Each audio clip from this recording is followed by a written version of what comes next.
cause? North American Bird Watchers Association. It looks like it. Who'd you vote for? We heard that the right is that way, alt-right, neo-Nazis, so we don't know if they're marching to where they are or not. Let's get out of the way here. Let's get out of the way.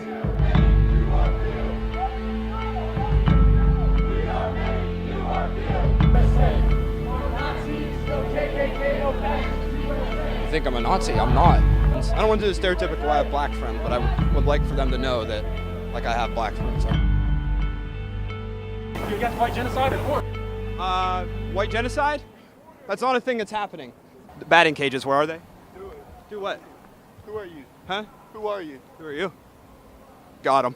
A sign of solidarity right there. Look at that, look at that. Look. Freeze, slow motion that right there. Look at that. There we go.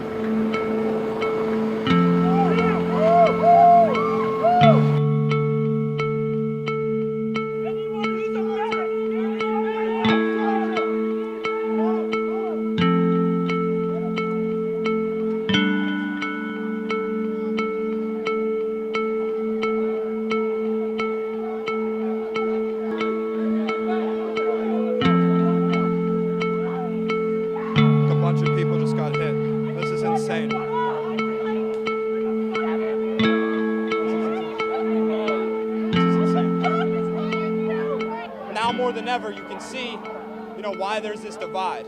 Who did? Huh? I don't know. I think it was the left. Some people got hit from there. On their side? Yeah. Oh. You're happy about that? Well, they deserve it. They deserve to die?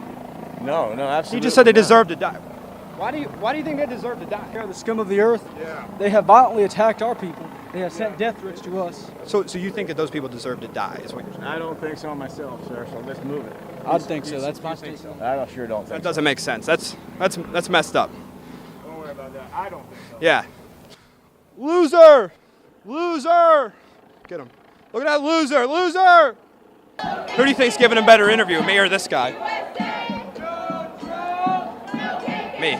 Richard Spencer on this one. White supremacy would dictate that I want to rule over other races or that I want to, supreme over other races. I don't want to do that. Really, why I'm here is to give whites a voice. Our president is white. Majority, 80% of the Senate, House of Representatives, their staff is white. So how is it that whites don't have a voice? Black families, especially with kids, take up the majority of social services and welfare. No, that's not a true statistic. On average, more wars than I can count. They built. I mean, black people were involved. Black people were involved in those wars too. They were 10% of the population. We did the majority. Well, you just said there's a disproportionate amount of black people in our society, so 10% amount is representative of what they represent as far as the population goes. It's our country. It's white people's country? It is. We conquered it. I don't want to hear anything about the Native Americans. We conquered them. This is ours now. We're not trying to kick anyone out, though. You don't need to kick anyone out, but if you're taking away their voice, if a black person were to walk around today, they would have to constantly look over their shoulders because they're black. You had to look over your shoulder because you feel like you're representing something that provides tension. I would say that's the biggest difference between black people and white people and why things aren't equal today. Say this is a little politically incorrect. Yes. Race matters. Race is real. IQ is real. The reason that you think blacks are oppressed, well, they have lower IQ on average. They engage in generally less successful behavior. And I'm not saying whites are the best. Asians have a higher IQ than whites. I guess what I'd say is you know that race isn't genetic. There's not like a race chromosome. Yes, there is. There isn't. What to you does IQ measure? I've never heard anyone talk about an IQ test before as a measure of anything. Right, and don't get me wrong, there's people with very high IQs who waste their potential. I consider myself one of those people because I was lazy in high school, didn't get into college, and here I am working entry-level jobs. You said that your IQ is in the 99th percentile, but you're working entry-level jobs. There are African Americans in our society today that are millionaires, that are running big companies, that are lawyers. The argument you guys are making, this is our country. If you have people that have, in your words, lower IQs that are making something out of nothing, and what you're doing is you have a high IQ and you're working entry-level jobs, aren't black people help promoting the growth of the U.S.? We love all people of all religions and faiths, but the thing is, we just don't want division. That's what we don't want, and that's where diversity tends to lead, is to that point.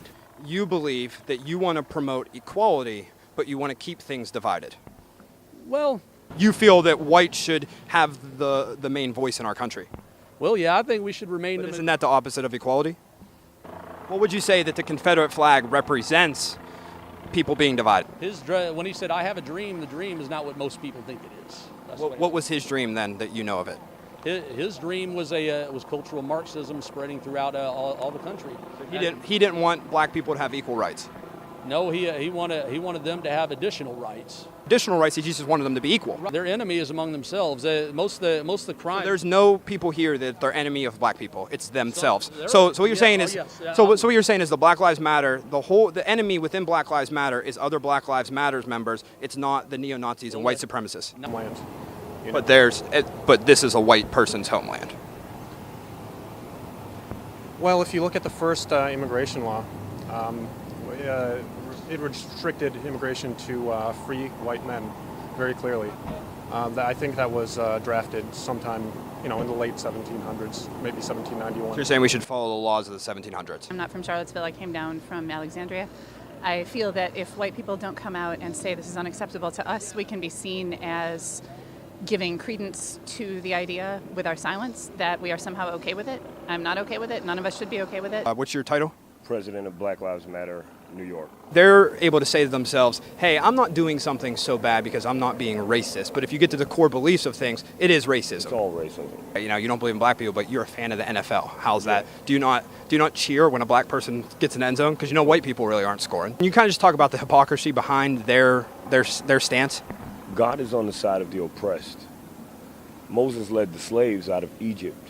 You can't be a Christian and allow your brothers and sisters, regardless of their color, their pigment, their melanin, you can't allow them to starve. You can't allow them to live without health care. Is white silence racist? White silence equals violence. I think what's important is to realize what happened here today. It's an act of terrorism. I think it's important that from here we move on in a way that we support one another, in a way where we stop being silent about things. We don't enable racist, ignorant behavior. Make these people feel uncomfortable with stating their ignorance. Make them feel uncomfortable with being overtly racist. Like, it should be embarrassing. It's just losers that are afraid of, in a way, competition. Like, they feel like their lives are very insignificant. No one is fighting to take away my voice or take away any of my rights. The neo-Nazis, white supremacists, they're fighting to take away their rights, fighting to take away their voice. I think it's important to know the distinction there. It hurts the argument. It just goes to show, like, the landscape of our society today, the type of environment that has been promoted and allowed. And if you're not doing something to stand up against it, then you are in fact enabling it. White people have the accessibility and the voice to be able to get the attention and have the power to actually make a real change. In order for us to stand together and make a real difference, we have to do more.